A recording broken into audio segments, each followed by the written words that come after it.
It was nearly midnight when Ethan Wallace walked into his kitchen, still in his tailored suit, exhausted from another long day of corporate meetings and charity events. The city skyline glittered outside his penthouse windows, but his mind was elsewhere, wrapped in spreadsheets, numbers, and deadlines. The world saw him as one of America's youngest billionaires, a man who had everything money could buy. But that night, what caught his attention wasn't a business deal or a stock alert, it was the faint sound of water running in the kitchen. He frowned. No one should have been there at that hour. His household staff was instructed to leave by 8 p.m. Yet as he turned the corner, he saw Maria, his middle-aged maid, standing over the sink, scrubbing dishes by hand even though the dishwasher gleamed and used beside her. Her shoulders were slightly hunched, her hair tied back tightly, and her tired eyes focused on the task as if the world depended on it. Ethan was about to tell her to stop and go home when he noticed something that made him pause. Her hands trembled. She wasn't just washing dishes, she was crying. Silent tears slipped down her cheeks, mixing with the soap and water. The sight was so out of place in his world of glass, marble, and perfection that it stopped him cold. Before continuing, if you believe in kindness, second chances, and stories that show the beauty of humanity, please take a moment to like, comment, share, and subscribe to Kindness. It helps us keep spreading heart-touching stories that remind us what truly matters. Ethan quietly stepped back, not wanting to startle her, but his mind wouldn't rest. Why was she still here? Why was she crying while washing his dishes? She had always been polite, quiet, and efficient, never one to complain. Yet something about her posture that night whispered of pain, of a burden she carried alone. He couldn't ignore it. The next morning, while reviewing his emails, Ethan found a resignation letter on his kitchen counter. Maria had written it neatly in blue ink on a folded piece of paper. It was brief, just a few sentences thanking him for his kindness and explaining that she could no longer continue due to personal reasons. That bothered him. He didn't like unsolved puzzles, not in business and not in life. Over the years, Ethan had met thousands of people, some honest, some manipulative, but Maria had always been genuine. She never asked for anything extra, never took advantage of his wealth. He decided to dig deeper. He called his head of staff, who explained that Maria had been with them for almost 3 years. She came early, stayed late, and never missed a day. But recently, she had seemed distant, withdrawn. Ethan felt a pang of guilt, he had never truly noticed her before. She was part of the background of his luxurious life, invisible like the fine machinery that kept his world running smoothly. And now, suddenly, she was gone. Later that evening, Ethan found himself driving through the quieter side of the city, where the gleaming towers faded into narrow streets and aging houses. He had gotten her address from her employment file, something he would never normally do, but curiosity, and something else, pushed him forward. He parked outside a small, crumbling apartment complex. Paint peeled off the walls, and a broken streetlight flickered above. He hesitated before climbing the stairs, uncertain of what he would find.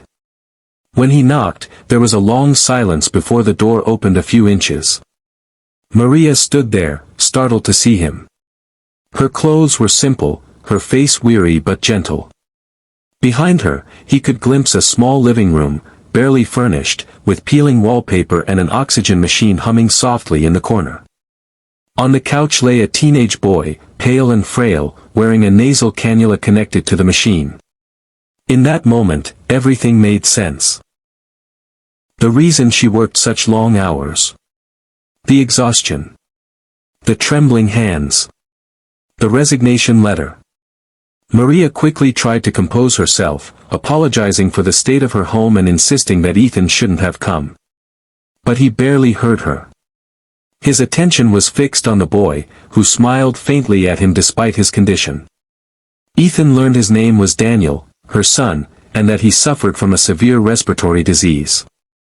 Maria explained softly that she had been trying to afford his treatment. Every extra shift, every late night she worked wasn't for herself, it was for the medicine and oxygen he needed to stay alive. But even with all her effort, the medical bills had become too much. She had decided to quit her job so she could take care of him full-time, even if it meant losing her only steady income. Ethan stood there speechless. For a man who negotiated billion-dollar deals daily, he found himself unable to form a single word. He had built his empire believing success came from vision, hard work, and strategy, but here was a woman who had given everything she had for love, and it still wasn't enough. That night, when Ethan returned to his penthouse, the silence of his vast apartment felt heavier than ever. He thought about his own mother, how she had worked 2 jobs after his father's death just to get him through school. He remembered the nights she came home exhausted, too tired to eat, and how she always said, "As long as you're okay, I'm okay." He had built his life to make sure no one he loved would ever have to struggle again, but he had forgotten that there were others living those same struggles in silence.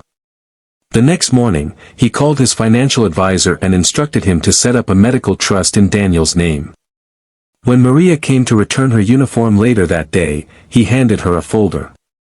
Inside was confirmation that all of Daniel's treatment costs, hospital visits, and medication would be fully covered.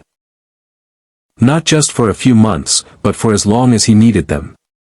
She broke down in tears, unable to speak. Ethan didn't say much either.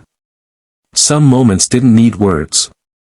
In the following weeks, things began to change for both of them. Daniel's condition improved with proper treatment, and he slowly regained his strength. Maria returned to work, not because she had to, but because she wanted to. She insisted on continuing, saying it gave her purpose, and Ethan agreed, though he quietly doubled her salary. But Ethan's change didn't stop there. Something inside him had shifted. For years, he had donated millions to charities he never visited, written checks he never saw spent. Now, he wanted to do something real, something personal. He created a foundation in honor of working mothers struggling with medical bills, a fund that helped hundreds of families like Maria's. Months later, on a warm spring afternoon, Ethan hosted a small event at one of his community centers. It wasn't a press-covered gala or a business announcement, just a simple gathering of the families his foundation had helped. As he stood before them, he saw faces full of gratitude, resilience, and hope. And among them, Maria and Daniel smiled at him from the front row. It was then he realized that true wealth wasn't in the zeros on his bank balance, it was in the moments when you could make someone's life a little easier, their pain a little lighter, their hope a little brighter. If this story touches your heart, please don't forget to like, share, and subscribe to Kindness. Every click helps spread stories that remind the world that compassion still exists, and that one act of kindness can change more lives than you'll ever know. Before we end, here's a special request. Comment below what kindness means to you or share a moment when someone's compassion changed your life. Your story might inspire someone else today. Ethan Wallace, once known for his wealth, became known for something far greater, his heart. He didn't just give money, he gave hope. And Maria, the maid he once overlooked, became the person who unknowingly changed his life forever. Because sometimes, it takes seeing someone washing dishes late at night, with trembling hands and silent tears, to remind us that humanity's richest moments often begin in the simplest of places.